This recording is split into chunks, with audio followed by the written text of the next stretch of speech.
You're listening to Thoughtful Wellness Revolution with Zara and Hien, where we believe wellness isn't wellness if it's just for you. Today, you're listening to a preview of a bonus episode. Before we get started, remember to give us a 5-star rating and review. Let's get into it. So this is our bonus episode with Melissa, and we want to know, how do you take care of yourself and what is wellness to you? Such an important question. And yeah, it changes all the time how I take care of myself. One important way is by slowing down and noticing what I'm needing moment by moment, day by day. And I've been really mindful to also track my cycle and then also noticing how the moon cycle, like just starting to become more aware of how cycles do impact my energy level, my focus, my mood. And in that, it's been really helpful because I'll be really thoughtful in when I'm saying yes to certain things. And then I'll be more mindful of my capacity if I need to rest more certain times and or if I'm going to be more like active energy. But what I've been really curious about lately is how caring for ourselves isn't a luxury. It is absolutely essential. And it is our ethical responsibility if we are going to be helping professionals, health professionals, people who want to offer community care, that we absolutely need to be finding ways to care for ourselves, whether that is on our own or in community. And even this type of conversation for me is a form of wellness and caring for myself. So yeah, those are just some ideas. And I'd love to hear how both of you take care of yourselves these days. Yeah, thank you for sharing that. And, I feel similar to you that having conversations like this is definitely a form of care for me. And also it feels like a community care thing as well, not just for, the guests we have, because I feel always super nourished with the conversations we have on the podcast, but also thinking about the folks who may be listening, that I hope that it is, a form of care for them as well. I'll be honest and say that lately taking care of myself has not been easy.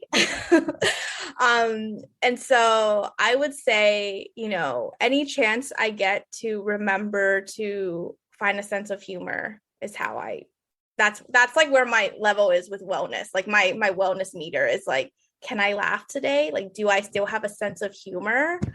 Can I make a joke? Like that's just kind of where I'm at. Thanks, Hien. Yeah, I feel you. Yeah, exactly. I love humor. That's one of my big wellness ways. And yeah, having these beautiful conversations.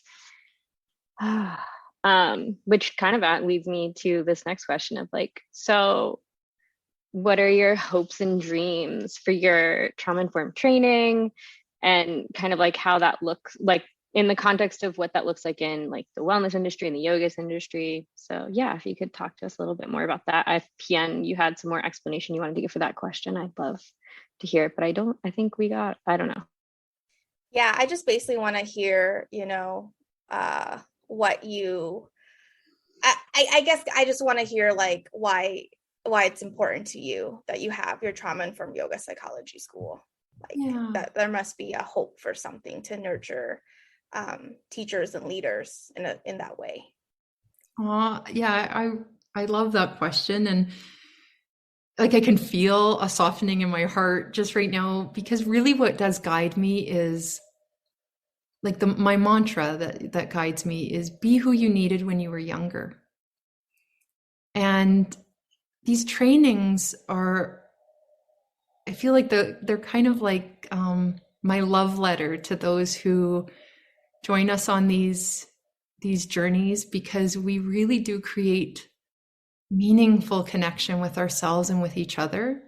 We keep our cohorts very small, so it really does feel like a really empowered space where we get to practice showing up authentically and wrestling with ideas, concepts, things that we feel discomfort around, and doing that in community is so important.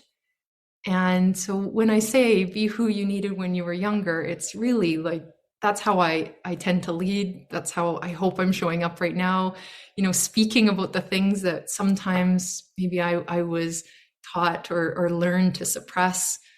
That when we start to shine light on those things, they're not so scary. We start to use our voice even when it shakes. It gets a little less shaky as we continue. And also, I've learned, like, I have done so many yoga teacher trainings along the way, and I'm so grateful for each of them because they teach me. They teach me what felt so nourishing and amazing.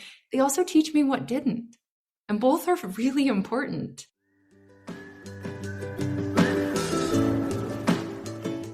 Thank you for listening to the Thoughtful Wellness Revolution podcast. For the full episode and more bonus content, you can go to thoughtfulwellnessrevolution.substack.com and subscribe for only $5 a month.